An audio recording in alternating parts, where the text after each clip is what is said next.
Hey everyone, this is Matt Apsicardu for KarateDepot.com. Today I'd like to show you how to size and select your bow. The first thing when deciding what bow you want is deciding how much taper you want through the middle all the way up to the edge.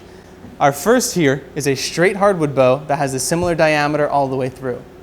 The second is a traditional tapered bow that goes smaller as you get towards the end. And the final one is called a toothpick bow, which gets very short and very pointy as you go down towards the end. And now I'd like to show you a little bit closer each three. The first one here is a straight hardwood. Now most of your classic bows will look like this, of varying widths. You'll notice that the width in the center here continues all the way up through in a completely straight fashion, hence the name. The next one that we have is called a tapered bow. Now with a tapered bow, you have a standard width in the center, which is going to be very much like a straight hardwood, but as you come up through, it gets smaller and pointier, which provides more snap whenever you're doing your strikes. And the final one is even more dramatic. It's called a toothpick bow.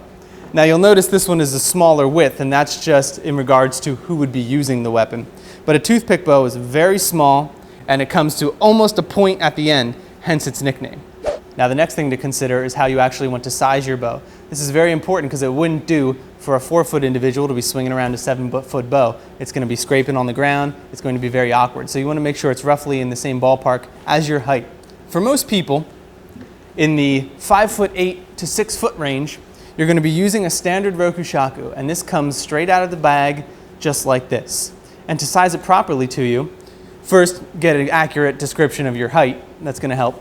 And then second, let this line up here, and if it's about 4 fingers to a wide fist above, you're within the safe ballpark. You should be able to manipulate and use the bow safely. Now, if you're shorter, like 4 foot for example, or a little bit above, or even 5 foot, you can order bows according to your height. So let's say you are lucky and you happen to be 5 foot exactly. You can order a 5-foot bow and be right on the money. If you happen to be in between, which a lot of people are, what you need to do is get a regular 6-foot bow or 5-foot and then cut down the sides appropriately. And the important thing to remember is this: if you have a straight hardwood bow, you can cut either side and sand it down and you'll be safe. If you have a tapered bow like this one, you can't simply cut one side down because then the balance will be off. If you want to adjust a tapered bow, you need to take a little bit off one side and a little bit off the other side and sand it down evenly. Balance is very important. This is true of toothpick bows too. And remember, if you order a graphite bow, you can't really cut it down quite the same way, so take that into consideration when you're purchasing your bow. Now I'd like to show you a few examples of what kind of woods you can choose and the difference between hard and soft. So the first one is going to be Cocobolo. This is a very hard wood, and it has a very deep, rich color. This wood can take a lot of impact, and it's good for bunkai, kata, pretty much anything you need. Just understand that it has weight to it, and it can provide impact on the body if you're not used to training with it.